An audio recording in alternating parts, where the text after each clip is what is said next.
రైతుల సమస్యలకు ప్రత్యక్షంగా పరిష్కారాలు చూపడమే లక్ష్యంగా రాష్ట ప్రభుత్వం చేపట్టిన అన్నదాత సుఖీభవ పీఎం కిసాన్ వారోత్సవాలలో భాగంగా రైతన్న మీకోసం కార్యక్రమాన్ని బాలాయపల్లి మండలంలోని మన్నూరు గ్రామంలో వెంకటగిరి ఎమ్మెల్యే కురుగొండ్ల రామకృష్ణ ప్రారంభించారు. రైతుల ఇళ్లకు వెళ్లి వారితో సమావేశమై వారి సమస్యలను తెలుసుకున్నారు.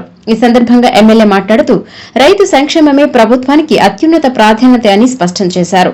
రైతులు ఎదుర్కొంటున్న సాగునీరు, ఎరువులు, విత్తనాల సరఫరా, పంటల మార్కెటింగ్ వంటి అంశాలపై ప్రభుత్వం ప్రత్యేక దృష్టి పెట్టిందన్నారు.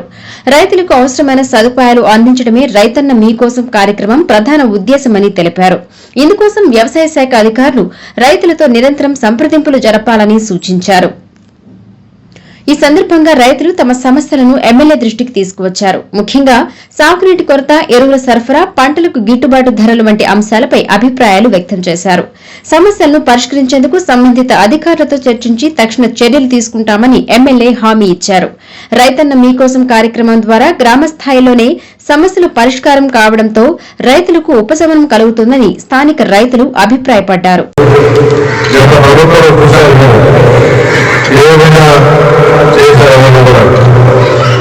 ఈరోజు మా ముఖ్యమంత్రి చంద్రబాబు నాయుడు ముఖ్యమంత్రి అయిన తర్వాత రైతులకి గిట్టుబాటు ధరలని అన్ని రకాలుగా ఆదుకోవాలనే ఉద్దేశంతో మీకు పొలాలు సత్వగా చేయడంలో ధనువులు ఇచ్చాం.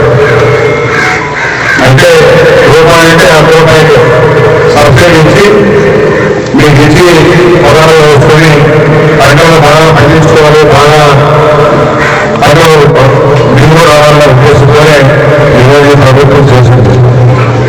అయితే గతంలో మనం చెరువులు ఎన్నో రిపేర్ చేస్తున్నాం కాబట్టి అన్ని చెరువులు కూడా ఇప్పుడు నిండే ఇప్పుడు కూడా చెరువులు రిపేర్ చేసుకుంటే ఏ మండలంలో ఏ చెరువులు రిపేర్ ఉంటే కూడా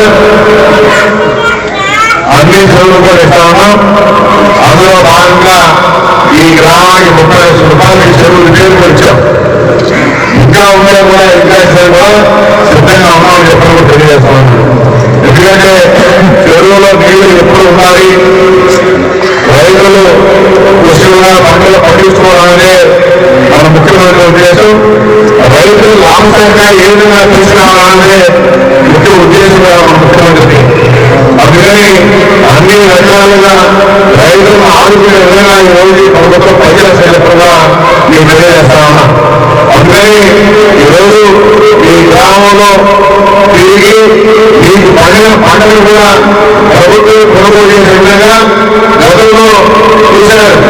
మీరు ప్రభుత్వానికి ధాన్యం ఇచ్చి 6 సంవత్సరాల రోజుగా మీ ఖాతాలో చదివారు. ఈరోజు 24 గంటల్లో మీరు ధాన్యం ఇచ్చిన తర్వాత 24 గంటల్లో మీ ఖాతాలో డబ్బులు పడే విధంగా ఈరోజు ఈ ప్రభుత్వం చర్యలు చేపట్టాలని కూడా తెలియజేస్తారు. కాబట్టి మీ అందరూ కూడా అధికారులు ఉన్నారు, వాళ్ళకి చెప్తే వెంటనే వచ్చి మీ ధాన్యాన్ని కొనుగోలు చేసి ఎప్పుడైతే ధాన్యం వేస్తారో 24 గంటల్లో మీ డబ్బులు పడే విధంగా కూడా భావం చేస్తారని కూడా తెలియజేస్తాము. ఈ అవకాశాన్ని అందరూ కూడా ఉపయోగించుకోవాలి. ఎందుకంటే 24 రూపాయలు పెంచేశారని మధ్యవర్తులు ఇచ్చి వాళ్ళు డబ్బులుగా వాళ్ళ చుట్టూ తిరిగి మీరు పల్లె దేశానికి వాళ్ళు తీసుకెళ్ళిపోతారు, వాళ్ళు తింటారు. కాబట్టి మీరు ప్రభుత్వానికి ఇస్తే 24 గంటల్లో మీ డబ్బులు పడతాయి, మీ ఖాతాలో జమ అవుతుంది.